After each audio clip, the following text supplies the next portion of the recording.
Hello दोस्तों, welcome to my channel mister mister Shankar blog. So हमारा जो आज का टॉपिक है वो है पहली फर्स्ट टाइम ट्रैवल कैसे करें फ़्लाइट में और चीपेस्ट फ़्लाइट कैसे बुक करें।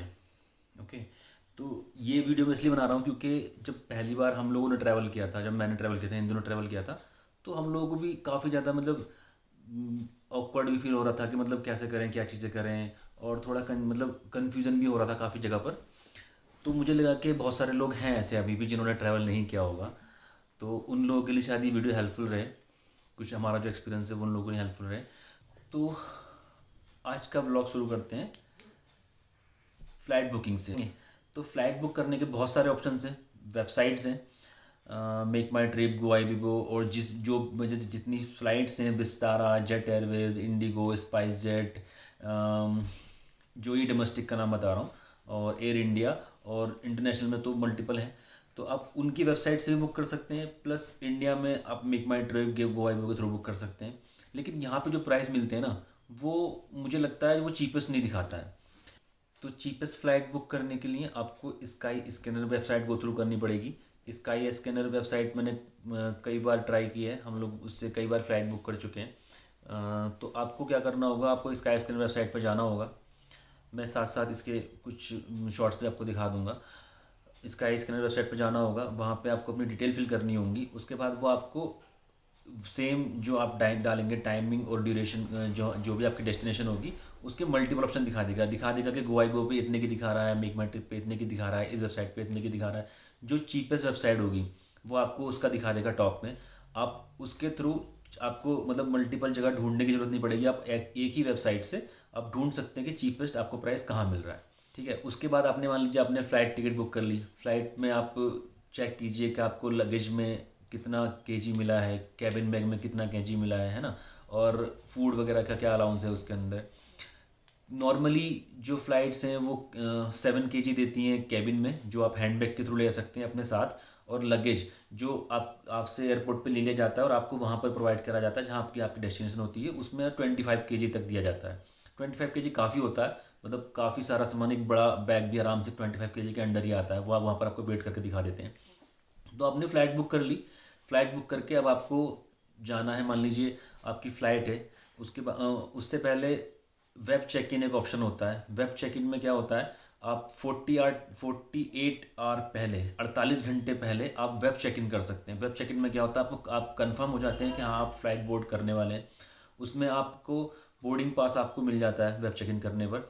और वहाँ पर आप सीट भी सिलेक्ट कर सकते हैं। एक्चुअली सीट सिलेक्ट करने के 3 ऑप्शन होते हैं। जब आप टिकट बुक कर रहे हैं आप तब भी सीट सिलेक्ट कर सकते हैं। उसके बाद आप जब वेब चेक इन कर रहे हैं तब भी आप सीट सेलेक्ट कर सकते हैं, क्योंकि जब पहली बार हम ट्रेवल करते हैं फ़्लाइट में तो क्यूरियोसिटी होती है कि विंडो सीट पे बैठना है। बहुत सारे लोग होती है, मैंने भी किया था पहली बार में। तो विंडो सीट लोग प्रेफर करते हैं कि पहली बार जा रहे हैं तो विंडो सीट पे बैठेंगे, क्योंकि अच्छा व्यू दिखता है, देखेंगे कैसे दिखता है, आसमान कैसे दिखता है, बादल कैसे दिखते हैं।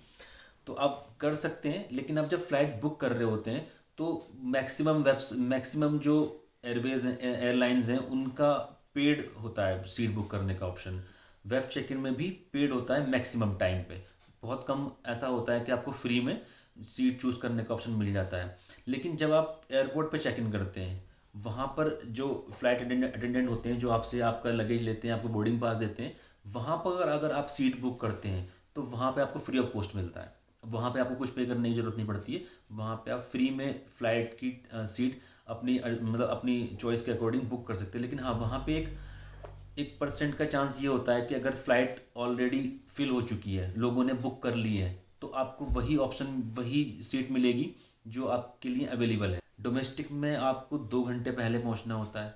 इंटरनेशनल फ़्लाइट बुक करते हैं तो आपको 4 घंटे पहले पहुंचना होता है। तो आप मान लीजिए आपने डोमेस्टिक फ़्लाइट बुक की है, आप 2 घंटे पहले पहुंच गए। तो पहुंचने का सबसे अच्छा तरीका ये है कि आप एयरपोर्ट पे मैक्सिमम टाइम पब्लिक ट्रांसपोर्ट के थ्रू पहुंचिए। दिल्ली एयरपोर्ट पहुंचने का सबसे बेस्ट तरीका जो है वो मेट्रो है। नई दिल्ली मेट्रो स्टेशन से आपको डायरेक्ट एयरपोर्ट के लिए मेट्रो मिल जाती है, क्योंकि ट्रैफिक की वजह से कभी कभी लेट हो सकते हैं। और अगर आप अपना व्हीकल लेके जा रहे हैं तो वो अवॉइड कीजिए, क्योंकि वहाँ पे पार्किंग में आपको अननेसेसरी टाइम वेस्ट करना पड़ेगा। पार्किंग में बहुत टाइम लगता है एयरपोर्ट पे। और दूसरा, पार्किंग बहुत एक्सपेंसिव है। I think 500 rupees per day की पार्किंग है एयरपोर्ट पे। तो कोशिश कीजिए, अगर आप आसपास से जा रहे हैं तो कैब ले लीजिए, अगर आप बाहर से आ रहे हैं तो नई दिल्ली मेट्रो स्टेशन तक आइए, वहाँ से आप मेट्रो जो एयरपोर्ट मेट्रो लाइन है आप उसको उसके थ्रू आप सीधे मेट्रो स्टेशन पहुँच जाए, वो एयरपोर्ट पहुँच जाइए, आपको बहुत रीज़नेबल प्राइस में और जल्दी पहुँचा देगी। अब जब आप एयरपोर्ट पहुँच गए तो आपको मल्टीपल गेट दिखते हैं, मतलब एक से ज़्यादा गेट होते हैं वहाँ पे एंट्री करने के लिए। सबसे पहले आपके पास क्या क्या चीज़ें होनी चाहिए, आपके पास एक वैलिड आईडी प्रूफ जरूर होना चाहिए। पासपोर्ट, आधार कार्ड, डी ड्राइविंग लाइसेंस, ऐसा कोई भी एक वैलिड आईडी कार्ड आपके पास ज़रूर होना चाहिए। आपके पास लगेज कितना, अगर आपके पास ज़्यादा लगेज हो तो आपको एयरपोर्ट गेट के बाहर ही ट्रॉली खड़ी हुई मिल जाएंगी, जो कि फ्री ऑफ कॉस्ट होती है, उनका कोई पे उनको कुछ पे करना नहीं होता, आपने बस ट्रॉली लेनी है और अपना सामान उसमें रखना है। और गेट के लिए जो लाइन और जो क्यू बनी हुई है उनको फॉलो करते हो गेट तक पहुंचना है। गेट पे सिक्योरिटी चेक होता है, आपको वहाँ पे अपना आईडी प्रूफ दिखाना होता है और आपको अपनी फ़्लाइट की टिकट दिखानी होती है। फ़्लाइट की टिकट या बोर्डिंग पास आपको प्रिंट आउट करा कर लेके जाने की कोई रिक्वायरमेंट नहीं है, आप फ़ोन में ले जा सकते हैं, वो फ़ोन में देख लेते हैं। मैक्सिमम टाइम क्या होता है, आपको कुछ भी प्रिंट आउट को हार्ड कॉपी में कैरी करने की ज़रूरत नहीं है, आप फ़ोन में रखिए। बोर्डिंग पास हो चाहे टिकट हो, आप फ़ोन में रखिए, बस आपका पास आपका ओरिजिनल आईडी प्रूफ होना चाहिए, उसके बिना काम नहीं चलेगा। आपने गेट से एंटर, किसी भी गेट से एंटर करेंगे वो एक कॉमन एरिया में खुलता है अंदर जाके, तो किसी भी गेट से जहाँ पे आपको भीड़ कम लगे, जो आपको कंफर्टेबल लगे, आप उस गेट से एंट्री कीजिए। एंट्री करने के बाद में आपको सबसे पहले क्या देखना है कि आपकी जो एयरलाइन है उसका काउंटर कहाँ पर है। ठीक है, काउंटर मतलब जैसे आपने जेट एयरवेज या विस्तारा या किसी का भी बुक किया है तो वहाँ पे सारी जितनी जितनी भी एयरलाइंस हैं सबके काउंटर बने होते हैं। आप अगर आपको कन्फ्यूज़न हो रहा था, आप किसी भी जो एयरपोर्ट क्रू होता है, आप एयरपोर्ट क्रू से पूछिएगा, क्योंकि लोग आप किसी आप मतलब किसी भी अगर आप नॉर्मल पर्सन से पूछेंगे तो हो सकता है उनको ना पता हो, वो भी आपकी तरह पहली बार आए हो, तो आप उससे अच्छा ये है कि आप किसी एयरपोर्ट क्रू से, जो वहाँ पे मतलब एयरपोर्ट स्टाफ होता है, उनसे पूछिए, वो आपको बता देंगे ईजिली कि सर आपको कहाँ जाना है। आपने चेक इन किया, आपका लगेज वगैरह स्टार्टिंग गेट पे ही स्क्रीनिंग हो जाता है, वहाँ पे चेक हो जाता है, आपका लगेज चेक हो गया, आपने गेट में एंट्री कर ली, आपको अपना आपने देख लिया कि मेरा जो एयरलाइन है उसका काउंटर कहाँ पे, आप वहाँ पहुँचेंगे। वहाँ पहुँच के आपसे आपका लगेज वो ले लेंगे। उसके लिए भी क्यू होती है, क्यू का मतलब एयरपोर्ट पे आप क्यू और जो लाइन होती है उनको ज़रूर फॉलो करें, कहीं भी ऐसे गलती ना करें कि एकदम एकदम भागने की। अगर हाँ कुछ बहुत ज़्यादा अर्जेंट है, मान लीजिए आपकी फ़्लाइट निकलने वाली है, तब तो आपको भागना पड़ेगा, अदरवाइज़ क्यू फॉलो कीजिए। उस जब आप जो आपकी एयरलाइन का काउंटर है आप वहाँ पहुँच जाएंगे, वो आपसे आपका टिकट देख के आपको बोर्डिंग पास अलाउ कर देंगे। बोर्डिंग पास अलाउ करने से पहले आप उनसे बता सकते हैं कि मुझे सीट की चॉइस है, तो वो जो भी अवेलेबल सीट होगी वो आपको प्रोवाइड कर देंगे।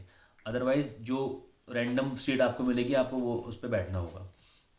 आप उनसे बोर्डिंग पास लेंगे, जो लगेज होगा आपका, वो लगेज मतलब जो स्टोरेज में जाता है वो लगेज आपसे ले लेंगे। आप एक छोटा बैग, लैपटॉप वगैरह या फिर उस तरह का बैग पैक आप अपने साथ ले जा सकते हैं। जो बड़ा लगेज है, ट्रॉली बैग है या फिर बड़ा बैग है, उसको आप लगेज में दे दीजिए।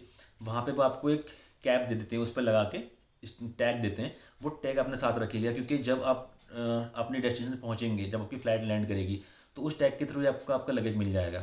तो उस टैग को और जो भी आपका टिकट है, बोर्डिंग पास है, उन सबको अच्छे से कैरी कीजिए, वो मिस ना हो, वरना दिक्कत होती है। अगर आपके लगेज में कांच की बोतल है, कुछ भी लिक्विड आप कैरी कर रहे हैं, तो उनको ज़रूर बोलिएगा कि इसके अंदर लिक्विड है। लिक्विड मीन्स इसके अंदर ग्लास है, कांच की बोतल है, तो आप इस पर फ्रेजाइल का टैग लगा दीजिए। तो वो टैग लगा देंगे उससे क्या होगा, आपका जो लगेज होगा वो संभाल के कैरी किया जाएगा, उसको अलग रखा जाएगा, ताकि वो फेंके ना, उसको कहीं भी ऐसा ना डाल दे कि उसके अंदर की चीज़ टूट जाए, बोतल टूट जाए, तो उस चीज़ का ध्यान रखिएगा। वहाँ से बोर्डिंग पास लेने के बाद में आपका लगेज वो ले लेंगे, आपके पास सिर्फ आपका हैंड बैग रह जाएगा, तो आप उसको आराम से अपना कैरी करके अब नेक्स्ट स्टेप के लिए जाएंगे, जो होगा स्क्रीनिंग का। ठीक है, अब स्क्रीनिंग में दो मतलब जो अगर आप डोमेस्टिक की स्क्रीनिंग में जा रहे हैं तो आपको टाइम ज़्यादा नहीं लगेगा, आप क्यू फॉलो करेंगे, आप वहाँ तक पहुँचेंगे। वहाँ पे जब स्क्रीनिंग का नंबर आता है तो वहाँ पे ट्रे मिलती हैं, आप इजीली दिख जाएगा आपको सामने की स्क्रीनिंग हो रही है, मतलब पुलिस चेक कर रही है सारी चीज़ें। ट्रे लीजिए उनसे, ट्रे के अंदर आपको क्या रखना है, आपकी घड़ी, आपका पर्स, आपका मोबाइल, ठीक है, जो भी चीज़ें इस तरह की इलेक्ट्रॉनिक चीज़ें हैं वो सब आप निकाल के ट्रे में रख दीजिए। आप एक से ज़्यादा ट्रे ले सकते हैं, ऐसा नहीं आपको एक ही ट्रे मिलेगी, आप 2 ट्रे ले लीजिए। अपना फ़ोन और ये मतलब अगर आपके पास हेडफोन है या फिर आपके पास घड़ी है, वॉलेट है, बेल्ट है ये सारी चीज़ें आप उसमें रखिए। अगर आपके पास आपके बैग में लैपटॉप है, उसको भी निकाल के आप ट्रे में रख दीजिए, ठीक है। आप बैग ऐसे ही नॉर्मल स्क्रीनिंग के लिए दीजिए, सारी चीज़ें निकाल के ट्रे में रख दीजिए। वो ट्रे मतलब स्क्रीनिंग के लिए जाएगी। जब आप अपनी स्क्रीनिंग के लिए जाएंगे तो आपके पास सिर्फ आपका बोर्डिंग पास होना चाहिए, उसके अलावा कुछ नहीं होना चाहिए। आप बोर्डिंग पास लेके स्क्रीनिंग के लिए जाइए, वो स्क्रीनिंग करके आपको नेक्स्ट के लिए मूव कर देंगे और आपका सामान भी आप तक पहुंच जाएगा। लेकिन अगर आप इंटरनेशनल के लिए जा रहे हैं तो इंटरनेशनल में क्या होता है, कस्टम और इमिग्रेशन का पार्ट ऐड हो जाता है। उसमें क्या होता है, जब आपका स्क्रीनिंग होगी तो आपको एक एयरपोर्ट स्टाफ जो है वो एक जो इमिग्रेशन ऑफिसर होता है उनके पास लेकर जाएंगे। थोड़ा सा लगता है अजीब कि मतलब क्यों लेके जा रहे हैं, लेकिन वो प्रोसीजर है। तो आपको लेके जाएंगे, वहाँ पे आपको बैठा के आपसे पूछा जाएगा कि आप पहले तो वो डॉक्यूमेंट वगैरह देखेंगे कि मतलब आपके पास सारे डॉक्यूमेंट होने चाहिए जो कि नीडेड हैं। उसके बाद वो आपसे पूछेंगे रीज़न, आप क्यों जा रहे हैं। अगर आप घूमने जा रहे हैं तो आप बता दीजिए कि मैं घूमने जा रहा हूँ। अगर आप वर्क रिलेटेड जा रहे हैं तो आप बता दीजिए वर्क रिलेटेड जा रहा हूँ। जॉब के लिए जा रहे हैं तो वो बता दीजिए। कितना पैसा आप कैरी कर रहे हैं, वो सारी चीज़ें डिटेल में पूछते हैं। वो उनको अगर कहीं भी कुछ डाउट लगता है या फिर वो आप डाउटफुल होते हो तो वो उसके बाद उनका अलग प्रोसीजर होता है, वो मुझे नहीं पता क्योंकि मेरे साथ ऐसा नहीं हुआ था। तो नॉर्मली आप अगर घूमने जा रहे हैं, आप हनीमून पे जा रहे हैं या फिर आप वैसे ही ट्रिप पे जा रहे हैं, तो आप उनको बता दीजिए कि मेरा ये प्लान है, मैं इसलिए जा रहा हूँ, इतने दिन के लिए मैं जा रहा हूँ, मेरे पास इतना कैश है। करेंसी कन्वर्ट आप अपने इंडिया के किसी भी एयरपोर्ट पे करा सकते हैं, अदरवाइज़ वहाँ जाके भी करा सकते हैं। यहाँ से करा के ले जाएँ तब भी कोई दिक्कत नहीं है। और एक ज़रूरी चीज़ कि आपको लगेज में क्या रखना है और हैंड बैग में क्या रखना है, क्योंकि ये बहुत दिक्कत होती है। मेरे एक मतलब फ्रेंड के साथ हुई थी, हम लोग गोवा गए थे तो वो पहली बार ट्रैवल कर रहे थे और हमारी कोई इतनी खास मतलब उससे पहले हमारा कन्वर्सेशन नहीं हुआ था क्या क्या रखना है। तो उन्होंने अपने लगेज में पावर बैंक रख लिया था। एक्चुअली बैटरी का कोई भी आइटम, बैटरी का, चाहे वो मोबाइल हो, चाहे वो पावर बैंक हो, चाहे वो घड़ी हो, इस तरह का कोई भी आइटम आप लैपटॉप वगैरह भी आप लगेज में नहीं रख सकते। अगर कोई इलेक्ट्रॉनिक और पावर का मतलब बैटरी का आइटम है तो आप उसको अपने साथ केबिन बैग में, हैंड बैग में लेके जाइए। आप लगेज में बिल्कुल भी भूल के मत रखिएगा। उनके साथ बहुत दिक्कत हुई थी, वो लोग गोवा पहुंच गए थे, उनका सामान गोवा नहीं पहुंचा था। उनका सामान 2 दिन बाद गोवा पहुंचा था और उसके लिए भी हमें फिर मतलब वापस एयरपोर्ट आना पड़ा गोवा से, फिर वहाँ से सामान लेके फिर जाना पड़ा। तो बहुत दिक्कतें होती हैं। तो आप एक बार जाने से पहले आप गूगल भी कर सकते हैं कि हम क्या रखें क्या ना रखें लगेज में और केबिन बैग में।